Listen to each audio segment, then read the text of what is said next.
சத்தம் வந்துருச்சா? மிஷின் சவுண்ட்லாம் கேட்டுச்சா? ஓகே, அப்படியே கொஞ்சம் எல்லாரும் அமைதியா வரீங்களா? ஓகே. இப்போ சார் வணக்கம் சார்.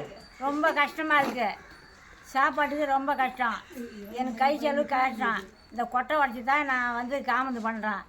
ஏதோ என்னால் முடியல, என் நாள் முடியல, அதனால நான் கஷ்டப்பட்டு சாப்பிட்றேன். ஏதாவது எனக்கு ஒரு உதவி பண்ணுங்கள். ஓகே. இப்போ அவங்க வந்து நான் கொஞ்ச நேரத்துக்கு முன்னாடி இந்த முந்திரி பருப்பு கம்பெனி, அதாவது இந்திரா நகர் ஊராட்சியில் இருக்கிற முன்னாள் முந்திரி பருப்பு கம்பெனி, அந்த கம்பெனியில் வந்து நான் வந்து வீடியோ எடுக்க வந்திருந்தேன். இந்த பாட்டிமா வந்து நீங்கள் எல்லாருக்கும் ஹெல்ப் பண்ணுறேன்னு சொல்கிறீங்களே, எனக்கு எதாவது ஹெல்ப் பண்ணுமா அப்படின்னு சொன்னாங்க. கண்டிப்பாக நான் ஹெல்ப் பண்ணுற பாட்டிமா, நீங்கள் வீடியோக்கு வந்தால் தான் நான் உங்களுக்கு ஹெல்ப் பண்ண முடியும், இல்லைனா என்னால் ஹெல்ப் பண்ண முடியாது. நான் எனக்கு மற்றவங்க கொடுக்குறத வச்சு தான் நான் அடுத்தவங்களுக்கு கொடுத்துட்ருக்கேன். நான் சுயமாக சம்பாதிக்கிறத கொஞ்சம் எடுத்து ஹெல்ப் பண்ணுறேன்.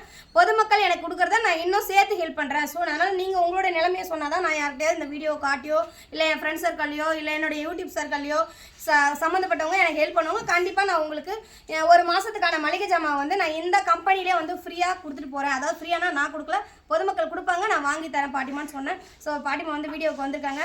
ஸோ வீடியோவில் பாருங்கள், பாட்டிமா வந்து இந்த வயசுலையும் பாருங்கள் வயிறு மஞ்ச கட்டை உழைச்சி சம்பாதிக்கிறாங்க. பார்த்துக்கோங்க மக்களே, இவங்களுக்குலாம் நீங்கள் வந்து சப்போர்ட் பண்ணுங்கள். இந்த வீடியோ பார்க்குற யாராக இருந்தாலும் என்னோட டேப்ல 3 நம்பருக்கு ஜிபே பண்ணலாம். நான் கண்டிப்பாக இல்லை பாட்டிமாவுக்கு மளிகை ஜாமான் கொடுத்துட்டு உங்களுக்கு வீடியோ எடுத்து போட்டுருவேன். எனக்கு சப்போர்ட் பண்ணுங்கள், சப்ஸ்கிரைப் பண்ணுங்கள். நான் உங்கள் நெய்வேலி தனம் அவர்னஸ். Tata, bye bye. வணக்கம் சார்.